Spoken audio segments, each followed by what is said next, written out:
El mundo celebra este martes el Día Internacional de la Juventud con una mirada al rol de los jóvenes en el cumplimiento de los Objetivos de Desarrollo Sostenible.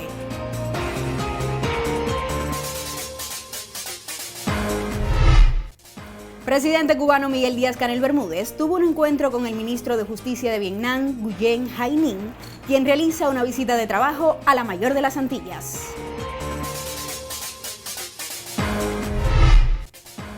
Pueblo de Santiago de Cuba reafirma lealtad a Fidel Castro en el aniversario 99 de su natalicio.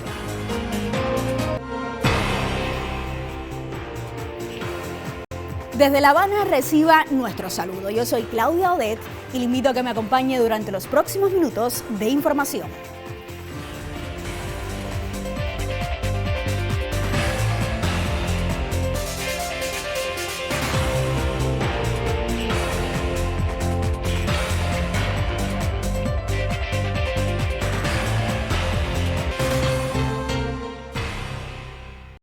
Lo decíamos en titulares, el mundo celebra este martes el Día Internacional de la Juventud con una mirada al rol de los jóvenes en el cumplimiento de los Objetivos de Desarrollo Sostenible de la ONU, prioridad que Cuba comparte. La conmemoración oficial del Año Internacional de la Juventud 2025 tendrá lugar este martes en Nairobi, en colaboración con ONU Habitat, y se prevé la realización de diversos productos de conocimiento. De acuerdo con la intención de la Organización de Naciones Unidas, este año se ha dedicado a las acciones locales juveniles para los Objetivos de Desarrollo Sostenible y más allá, lo que destaca el papel fundamental de la juventud para convertir las aspiraciones globales en realidades impulsadas por la comunidad.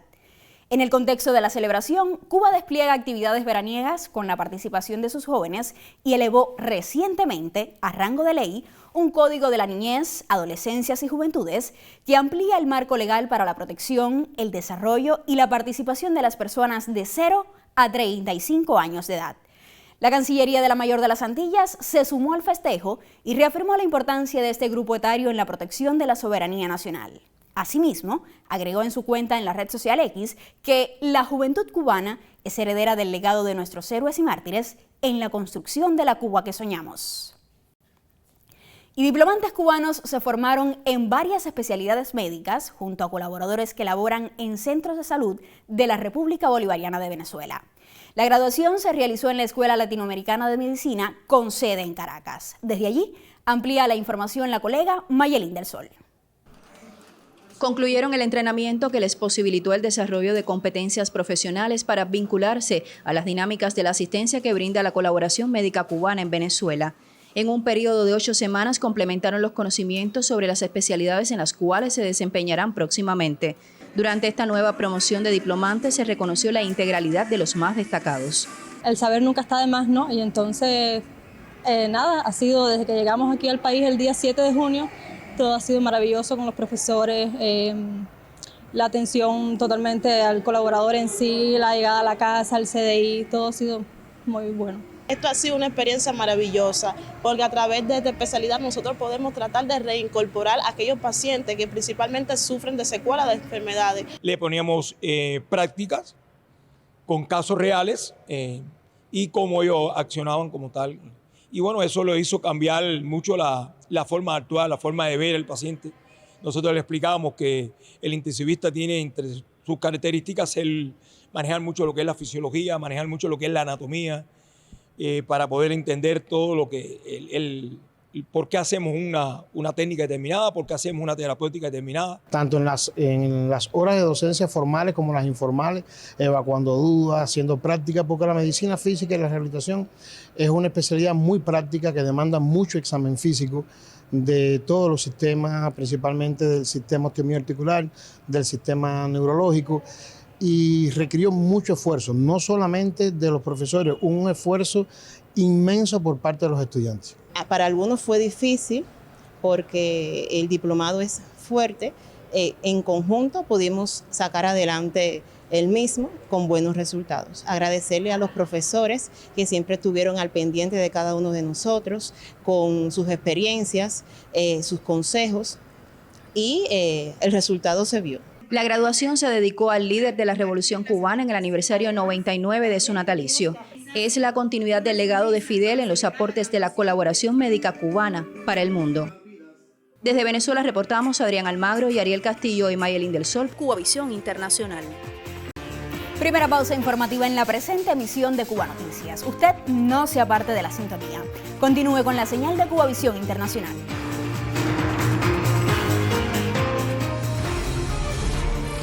Ya cuando Fidel llegó, ya Ho Chi Minh no estaba. Estuvo en la cabaña donde trabajaba, vio la modestia, la sencillez con que el tío Ho vivía y trabajaba y admiró también ese aspecto. Dos pueblos, dos revoluciones, una hermandad forjada en la lucha y la lealtad. Porque no hay la menor duda que después de tantos años de agresión, el imperialismo salió completamente derrotado de Vietnam. En el 99 aniversario del natalicio del líder histórico Fidel Castro, honraremos su legado vivo, un puente entre Cuba y Vietnam.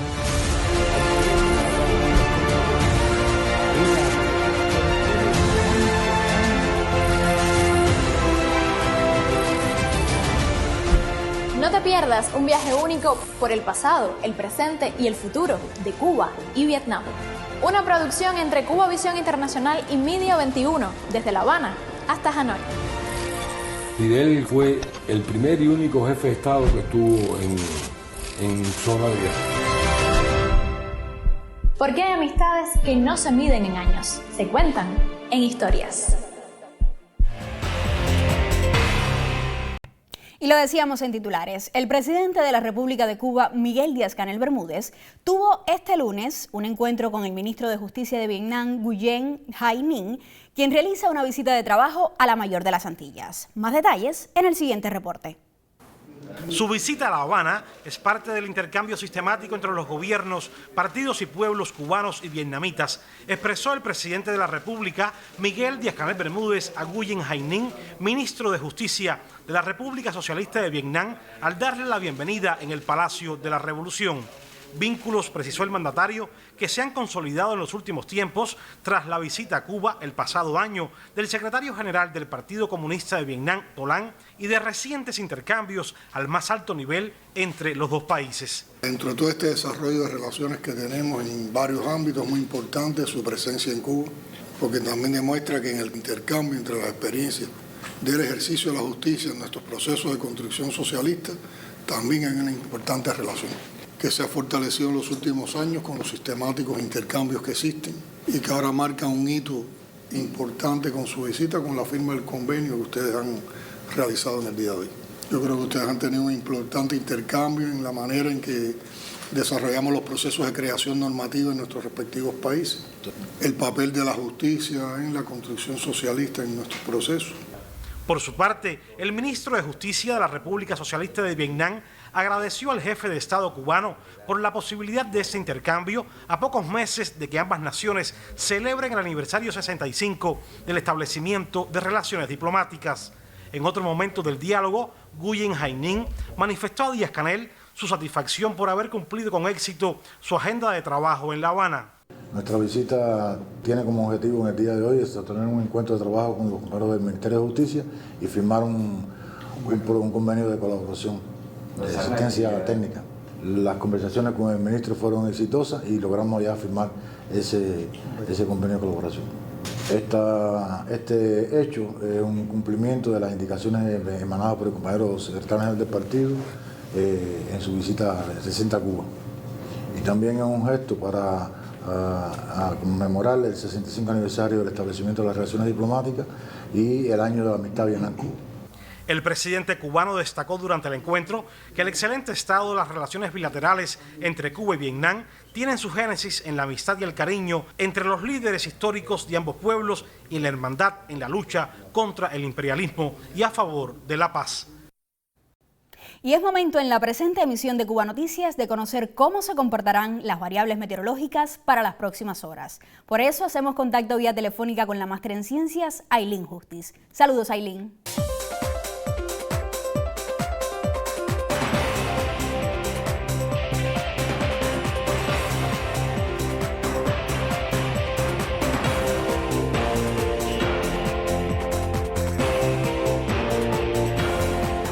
Muchísimas gracias, qué gusto saludarte. Por supuesto, también el saludo a todos los que están en nuestra compañía.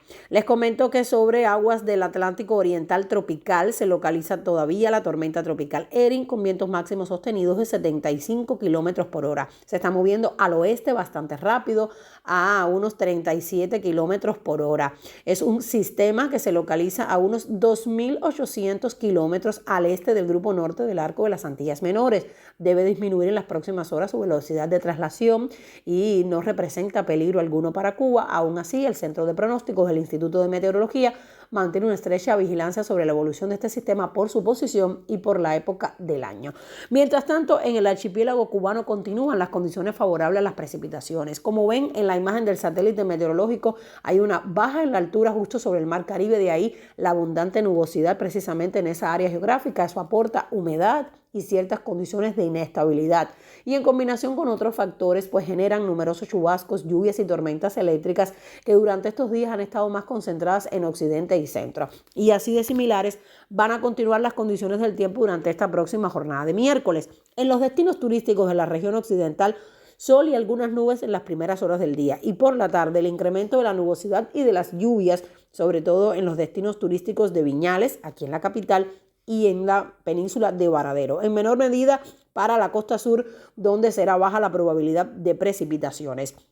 Las temperaturas, como ven, estarán oscilando los valores entre 32 y 33 grados Celsius. En la parte central, también una jornada de sol y algunas nubes durante gran parte del día, sobre todo en Cayo Santa María, en Jardines del Rey y en Playa Santa Lucía, con baja probabilidad de precipitaciones, y solo algunos chubascos por la tarde en el destino turístico de Trinidad, en el sur de Santi Espíritus. Y las temperaturas también en el entorno de los 32 y 33 grados Celsius. Asimismo, en la parte oriental, las temperaturas estarán llegando hasta 34 grados en Santiago de Cuba y 35 grados Celsius en la ciudad de Bayamo. Y allí sí son posibles por la tarde chubascos, lluvias y tormentas eléctricas, sobre todo en Playa Guardalavaca, así como en los destinos turísticos de la costa sur, por la cercanía de una vaguada que estará también aportando ciertas condiciones de inestabilidad. La salida del sol será bien temprano, como siempre, por el extremo oriental, a las 6:37 de la mañana, y a las 8:13 de la noche se pondrá por Cabo San Antonio, en el extremo más occidental.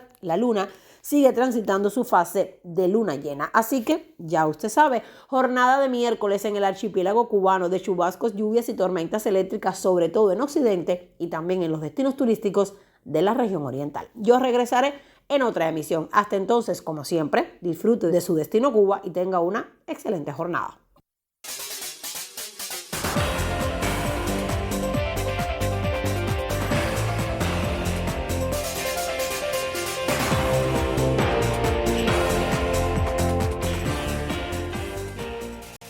Y es momento en la presente emisión de Cuba Noticias de conocer sobre el apasionante mundo de los deportes. Por eso les informo que el equipo de arco recurvo ganó una medalla de bronce en los segundos Juegos Panamericanos Junior de Asunción 2025. Antes de iniciar este noticiero, la delegación de la Mayor de las Antillas acumulaba su primer oro, una plata y 3 metales bronceados. Precisamente con los protagonistas del último bronce de Cuba, conversó el periodista Boris Luis Leiva. Veamos.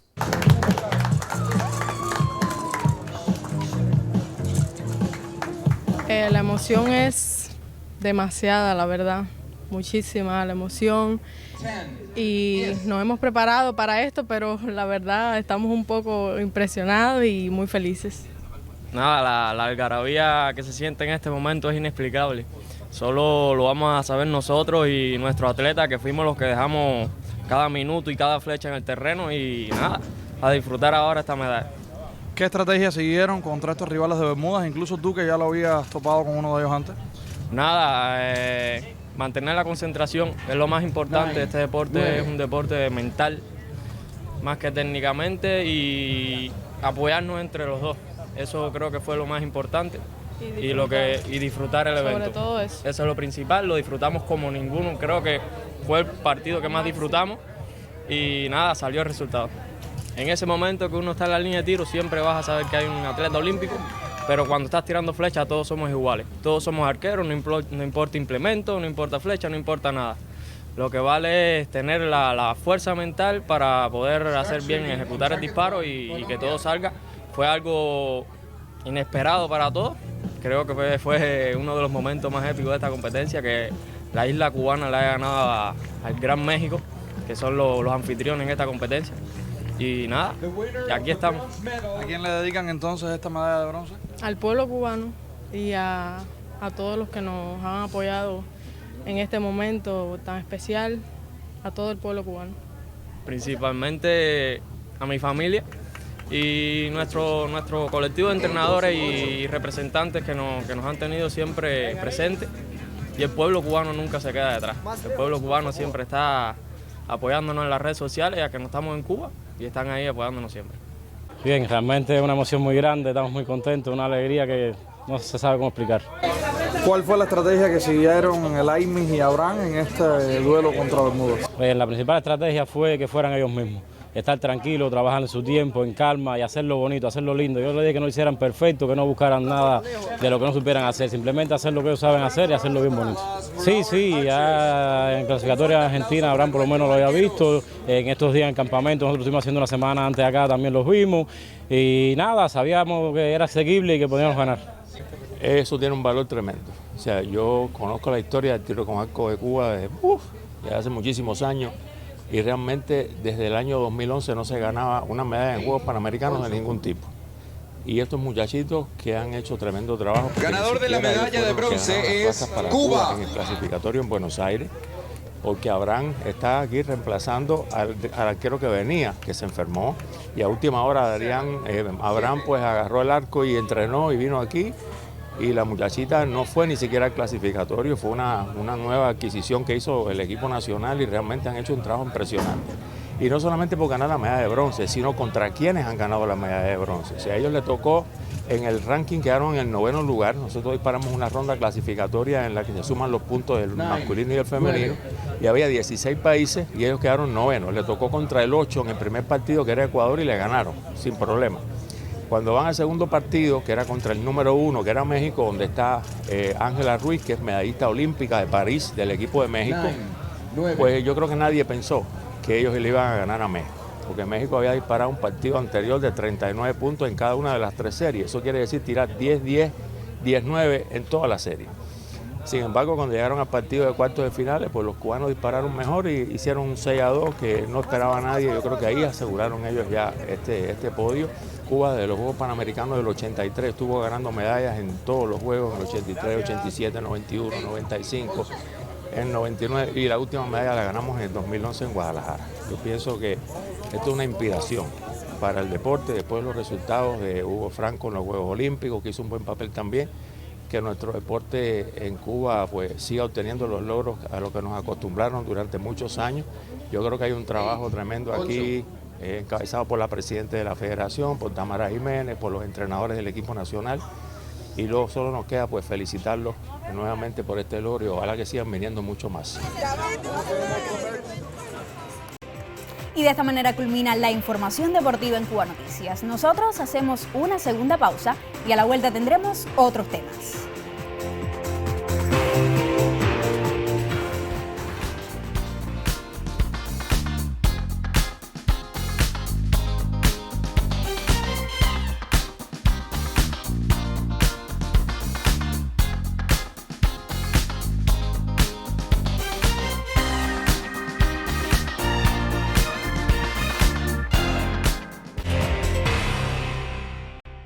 Y en la sala de exposiciones Guaysa del Gabinete de Arqueología de la Oficina del Historiador de la Ciudad de La Habana, quedó inaugurada la exposición Guara, 50 años de exploración arqueológica, dedicada a Efraín Arrascaeta, director del Grupo de Arqueología Batabanó. A su vez, se realizó la premier del documental Guara, octava campaña, de Carlos Andrés Rodríguez.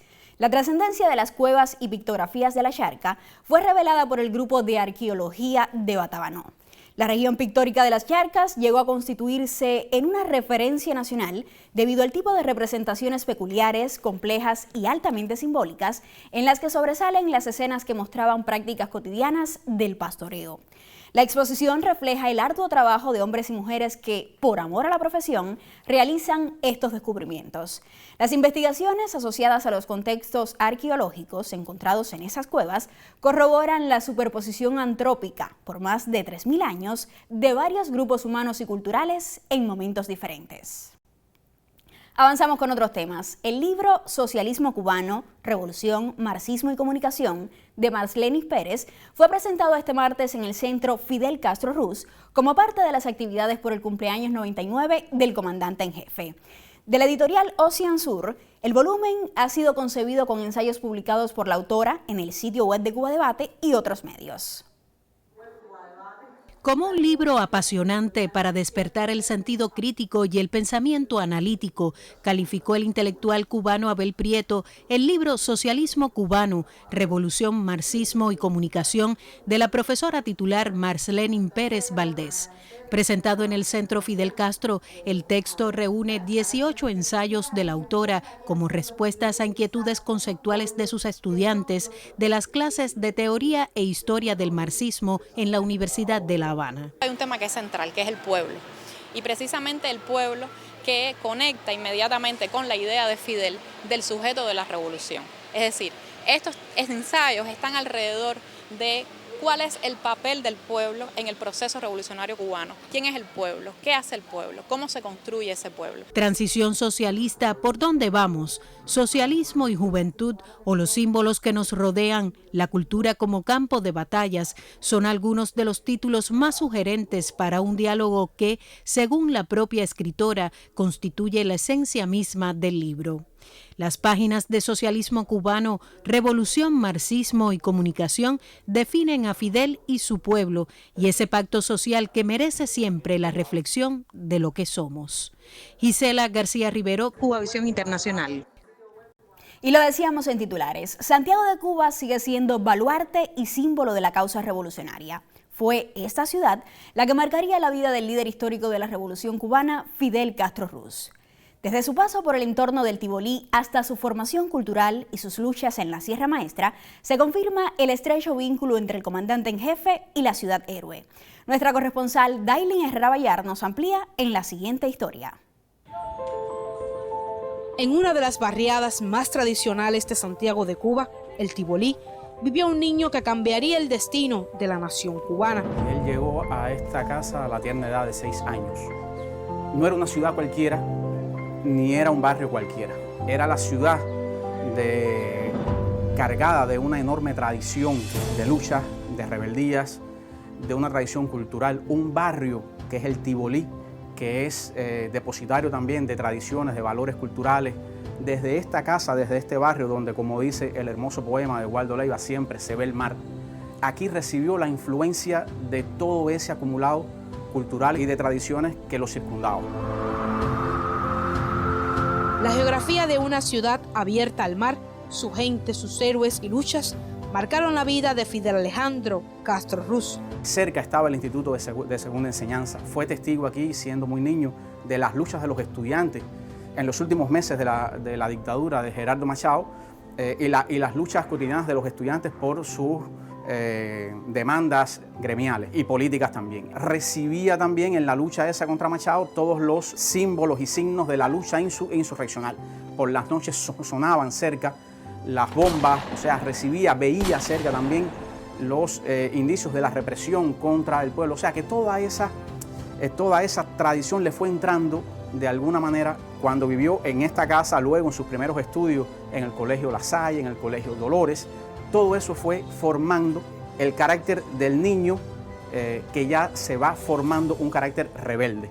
El joven originario de Virán, Holguín, fortalece su pensamiento político con dos afluentes fundamentales como guía. Fidel sin duda es el césped de su generación.